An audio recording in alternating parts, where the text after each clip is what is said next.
The Honorable Sope. Thank you, Speaker. It's me.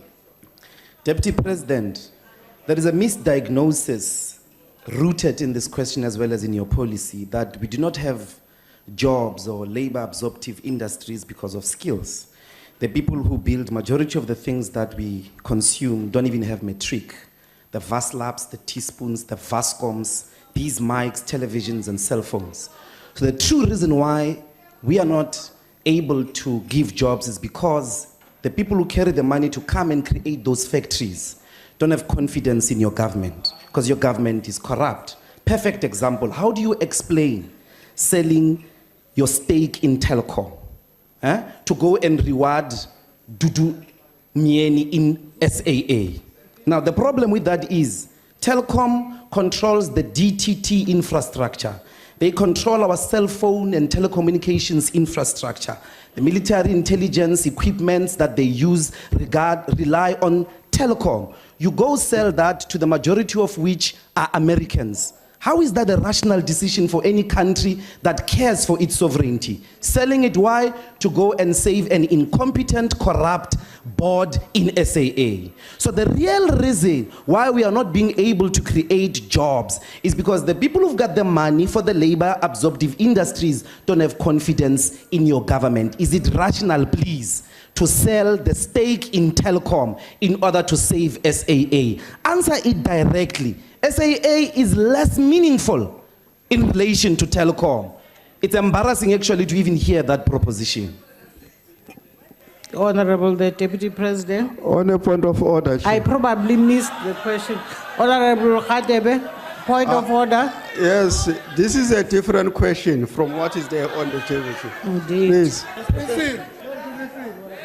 Speaker, I told you that this guy's job is not even to read. It's just orders, irrelevant orders. Honorable Ndlozi, please take your seat. Honorable DP, do you have any appetite to engage with what Honorable Ndlozi was saying? I have an appetite to engage with him when it comes to the diagnosis that he was outlining. As in relation to the rest of the point that he was making, I think his thinking may be a bit misaligned. But it is on the diagnosis that I would like to engage him, because his argument is the people with the capital don't want to come and invest in labor-absorptive industries that will make teaspoons, VAS labs, and VASCOMs.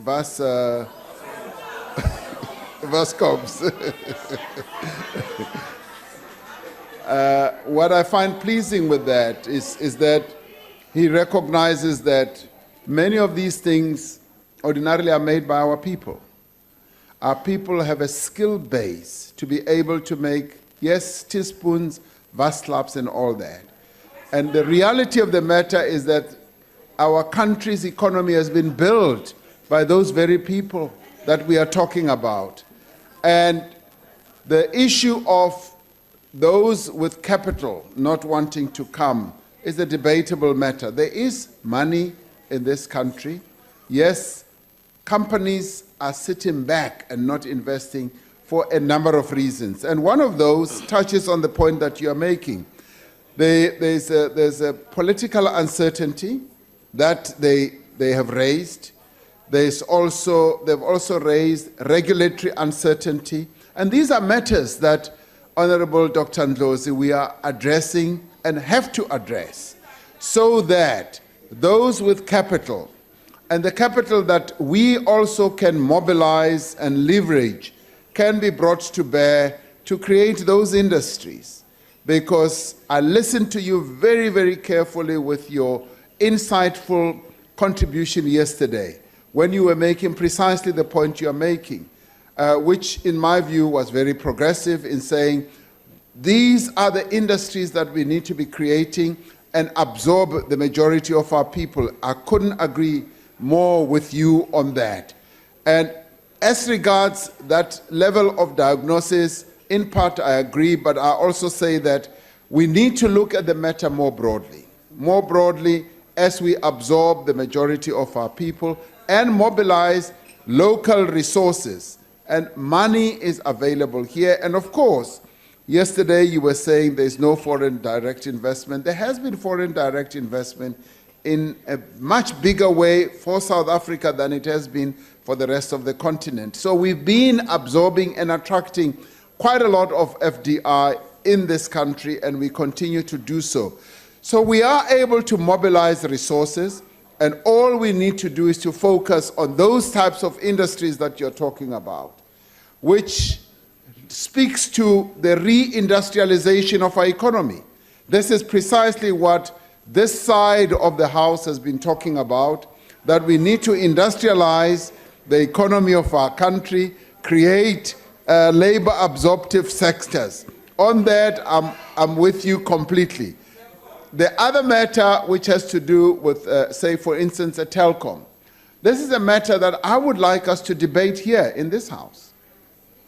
And I would like you to get ready to discuss this matter if and when it does happen. You say it's a secret. If and when it does happen to arrive here in this House, we should debate it. And it is in that regard that we should be able to discuss this matter. Thank you, Madam Speaker.